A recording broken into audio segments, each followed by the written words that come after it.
విజయవాడలో గోరంట్ల మాధవ్పై నమోదు కేసు ఏందంటూ విజయవాడ పోలీసులు నోటీసులు ఇవ్వడానికి గోరంట్ల మాధవ్ ఇంటికి వచ్చినటువంటి నేపథ్యం గోరంట్ల మాధవ్ కూడా ఇప్పుడే నోటీసులు కూడా అందుకున్నటువంటి నేపథ్యం ఏం చెప్తారు గోరంట్ల మాధవ్ మాటలను? సార్ ఏంటి సార్ నోటీసుల అంశం? ప్రభుత్వం ఈ రాష్ట్రంలో అత్యాచారాలు జరుగుతున్నాయి, హత్యా ప్రయత్నాలు జరుగుతున్నాయి, హత్యలు జరుగుతున్నాయి. ఈ ముద్దాయిలను వెంటనే అరెస్టు చేసి ఈ రాష్ట్రంలో శాంతి భద్రతలను పరిరక్షించండి అనే మాటను సోషల్ మీడియా ద్వారా, ప్రింట్ మీడియా ద్వారా, ఎలక్ట్రానిక్ మీడియా ద్వారా ఈ ప్రభుత్వానికి మా భావ ప్రకటన స్వేచ్ఛ మేరకు మేము అడగడం జరిగింది, ప్రశ్నించడం జరిగింది. అసలు ముద్దాయిలను వదిలేసి ఎవరైతే ప్రశ్నిస్తున్నారో ఆ ప్రశ్నించే వారిపైన కేసులు కట్టి ఈరోజు జైల్లోకి పంపిస్తున్న విషయాన్ని మనమందరం కూడా గమనిస్తూనే ఉన్నాం. అందులో భాగంగానే నాపైన కూడా విజయవాడ పోలీసులు ఒక కేసును రిజిస్టర్ చేసినట్లు, ఆ కేసులో నోటీసును తీసుకుని రావడం జరిగింది. ఆ నోటీసును తీసుకున్నాను నేను.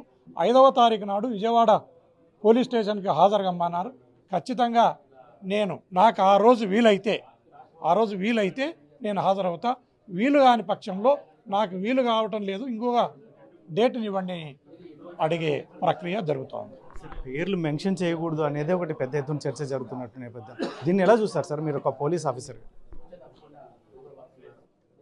According to POCSO act, POCSO చట్టం మేరకు దాంట్లో ఒక క్లాజ్ పెట్టడం జరిగింది. ఎవరైతే బాధిత బాలికలు ఉంటారో ఆ బాలికల పేర్లను డిస్క్లోజ్ చేయరాదు, చేస్తే ఆ పిల్లల మనోభావాలు, ఆ పిల్లల భవిష్యత్తుకు ఇబ్బంది జరుగుతుందని చట్టంలో ఉన్న మాట వాస్తవం. అయితే అది జరిగి చాలా రోజులైంది, ముద్దాయిలు అరెస్ట్ కాక చాలా రోజులైంది. కాబట్టి అప్పటికే అది ప్రింట్ మీడియాలో రావటం జరిగింది, అప్పటికే అది సోషల్ మీడియాలో కూడా ఆ పేర్లు రావటం జరిగింది. ఆ సోషల్ మీడియాలో తర్వాత ఎలక్ట్రానిక్ మీడియా, ప్రింట్ మీడియాలో వచ్చిన పేర్లనే నేను ప్రస్తావించడం జరిగింది. దాన్ని అసలు ముద్దాయిలను వదిలేసి ఎవరైతే ప్రశ్నిస్తున్నారో దానిపైన కేసు కట్టడము, దానిపైన ఇన్వెస్టిగేషన్ ముమ్మరం చేయడం అనేది చాలా దారుణమైన విషయం. నిన్న మొన్నటి వరకు మీ పార్టీలో ఉన్నటువంటి వాసిరెడ్డి పద్మ ఈ రకమైన కంప్లైంట్ చేయడం ఎలా చూస్తారు ఒక ఎంపీగా? మీరు మాజీ ఎంపీ. వాసిరెడ్డి పద్మ ఆల్రెడీ మన పార్టీలో నుంచి బయటికి పోవటం జరిగింది. మళ్ళా నాకు తెలిసినంత వరకు కూటమి ప్రభుత్వానికి కానీ ఆ పార్టీలలో ఒక పార్టీకి కానీ ఆమె సన్నిహిత సంబంధాలు కలిగి ఉన్నారు. ఖచ్చితంగా గవర్నమెంట్ ఇన్స్ట్రక్షన్స్ మేరకి, వారి డైరెక్షన్ మేరకే ఆమె కేసును ఇచ్చిందని నేను భావిస్తున్నాను. దీంట్లో అంతకంటే చెప్పేది ఏం లేదు సార్. ముఖ్యంగా రాబోయే కాలంలో కూడా ఇంకా ఇటు వైసీపీ నాయకులకి ఇటువంటి నోటీసులు వచ్చే అవకాశం ఉంటుందా? నోటీసులు వస్తాయి, అరెస్టులు జరుగుతాయి. వాటికి అన్నిటికి కూడా వైఎస్ఆర్ కాంగ్రెస్ పార్టీ లీడర్లు కానీ, కార్యకర్తలు కానీ సిద్ధంగా ఉన్నారు. దీన్ని కూటమి ప్రభుత్వం కానీ లేదా ఆ పార్టీలు కూడా గమనించవలసిందిగా కోరుతున్నారు. మొత్తం ఏదైతే గోరంట్ల మాధవ్ మాజీ ఎంపీ చెప్తున్నటువంటి ఈరోజు విజయవాడ పోలీసులు నోటీసులు ఇచ్చినటువంటి నేపథ్యంలో అది తీసుకోవడానికి నేను హాజరు కావడానికి కూడా నేను ఈ క్వశ్చన్స్ చూసుకొని హాజరవుతాను. అందులో గతంలో మా పార్టీలో ఉన్నటువంటి వాసిరెడ్డి పద్మ కంప్లైంట్ ఇవ్వడం అనేది చూస్తే, ఎందుకంటే ఇప్పటికే ఆమె పార్టీలోంచి బయటకు వెళ్ళిన నేపథ్యం కూటమి నాయకులతో ఆమె ఇప్పటికే సత్సంబంధాలు ఉన్న నేపథ్యంలోనే ఈ కంప్లైంట్ రైజ్ అయింది. నాయకుల కన్సర్న్లలోనే ఇటువంటివన్నీ జరుగుతాయి. ఏది ఏమైనా రాబోయే కాలంలో వైసీపీ నాయకులకి ఇటువంటివి ఏవైనా వచ్చినా కూడా నేను వైసీపీ నాయకులంతా ఎదుర్కోవడానికి సిద్ధంగా ఉన్నామని చెప్పేసి గోరంట్ల మాధవ్ చెప్తున్నటువంటి పరిస్థితి. కెమెరా పర్సన్ సుధాకర్, చల్లకనేడు RTV అనంతపురం. ఈ రాష్ట్రంలో ఏం జరుగుతుంది అనేది మనం బాగా అర్థం చేసుకుంటే, రాజ్యాంగం ఇచ్చిన భావ ప్రకటన స్వేచ్ఛను, మాట్లాడే హక్కును, ప్రతిపక్షం అనేది ప్రజాస్వామ్యంలో సోషల్ మీడియా ద్వారానో, ప్రింట్ మీడియా ద్వారానో, ఎలక్ట్రానిక్ మీడియా ద్వారానో అధికార పక్షం చేస్తున్న తప్పులను, వాళ్ళు చేస్తున్న దుర్మార్గాలను మాట్లాడే హక్కును రాజ్యాంగం ప్రసాదించింది. అలా రాజ్యాంగం ప్రసాదించిన భావ ప్రకటన స్వేచ్ఛను ఈ రాష్ట్రంలో ఉక్కుపాదంతో ఈ కూటమి ప్రభుత్వం అణచివేస్తుంది అన్నదానికి ఈ కేసులే ప్రత్యక్ష ఉదాహరణగా మనం చెప్పుకోవచ్చు. రాష్ట్రమంతటా కూడా ఒక భయంకరమైన వాతావరణాన్ని, ఈ రాష్ట్రంలో ప్రజాస్వామ్యం లేదు, ప్రతిపక్షం లేదు, ప్రజలను గౌరవించే విధానం కూడా ఈ ప్రభుత్వానికి లేదు.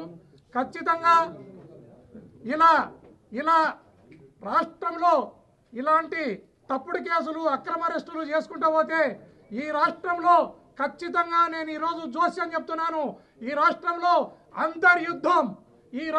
అంతర్యుద్ధం రావడానికి ఎంతో దూరం లేదు. ఖచ్చితంగా ఇది కూటమి ప్రభుత్వం కాదు. చంద్రబాబు నాయుడు, పవన్ కళ్యాణ్ గారు ఇద్దరు కూడా మీరు దీన్ని మైండ్లో పెట్టుకోవాలి. ఈ రాష్ట్రంలో అతి త్వరలోనే మీరు చేస్తున్న చేష్టలకు, మీరు పెడుతున్న అక్రమ కేసులకు, తప్పుడు అరెస్టులకు మా భావ ప్రకటన స్వేచ్ఛను మేము మీడియా ద్వారా ఏం మాట్లాడినా కేసులు పెట్టుకుంటూ పోతున్నారు. ఇలా పెట్టుకుంటూ పోతే ఖచ్చితంగా ఈ రాష్ట్రంలో అంతర్యుద్ధం రాక తప్పదు. ఇది ఈ కూటమి ప్రభుత్వం గుర్తుపెట్టుకోవాలని ఈ సందర్భంగా తెలియజేస్తున్నాను. నేను కేసు కట్టడం జరిగింది. వీళ్ళు విజయవాడ పోలీసులు కేసు కట్టినట్లు నోటీసును నేను ఇప్పుడే తీసుకున్నాను. ఈ నోటీసు మేరకు 5వ తారీఖున నన్ను ఖచ్చితంగా అక్కడ హాజరుగమ్మని చెప్పడం జరిగింది. నేను కూడా నా లీగల్ అడ్వైజర్లతో, నా అడ్వకేట్లతో మాట్లాడడం జరుగుతుంది. మాట్లాడి నేను ఒక ప్రొసీజర్ ప్రకారమే, నేను ఒక పౌరునిగా నాకుండే రైట్స్ను అన్ని క్లెయిమ్ చేసుకుంటూనే నేను ఖచ్చితంగా పోలీసులకు కూడా సహకరిస్తా, కోర్టులకు కూడా సహకరిస్తానని ఈ సందర్భంగా తెలియజేస్తున్నాను.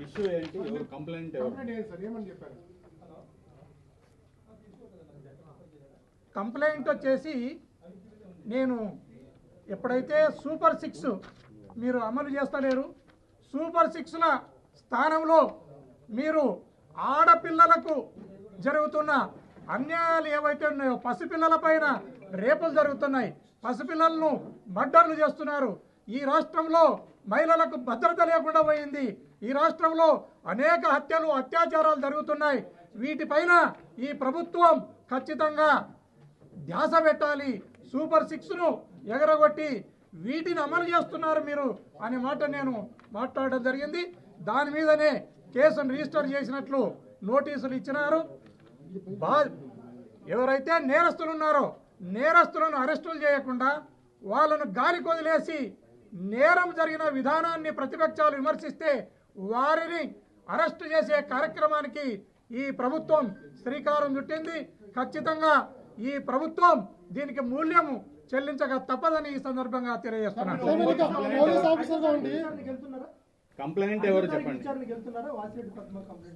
5వ తారీఖు నాడు నేను పోవాలనా లేదా అనేది కూడా నిర్ణయం చేసుకుంటా. నా షెడ్యూల్లో కూడా చూసుకుంటా. నా షెడ్యూల్లో ఏదైనా ఆ తారీఖు నాడు, 5వ తారీఖు నాడు ఏదైనా ఇబ్బందికరమైన పరిస్థితి ఉంటే ఇంకో డేట్ అడుగుతా. లేదు నాకు వీలైతుంది పోవడానికంటే ఆ రోజు నేను హాజరవుతాను. ఈ సందర్భంగా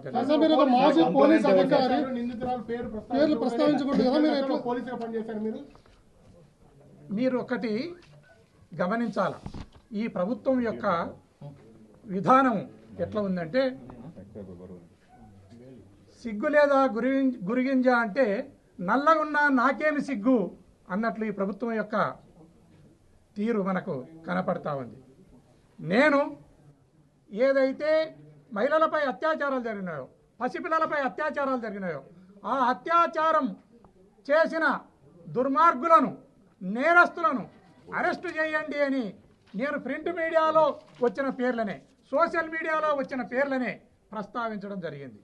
దానిపైన కేసును రిజిస్టర్ చేసి అసలు ముద్దాయిలను వదిలేసి ఎవరైతే ఆ ముద్దాయిలను అరెస్టు చేయండి అని అడుగుతున్నారో వారిని అరెస్టు చేసే కార్యక్రమానికి ఈ ప్రభుత్వం శ్రీకారం చుట్టింది. మరిన్ని వీడియోస్ కోసం ఛానల్ ని సబ్స్క్రైబ్ చేయండి. లేటెస్ట్ అప్డేట్స్ కోసం వాట్సాప్ ఛానల్ ని ఫాలో అవ్వండి. ఆ లింక్ డిస్క్రిప్షన్ లో ఉంది.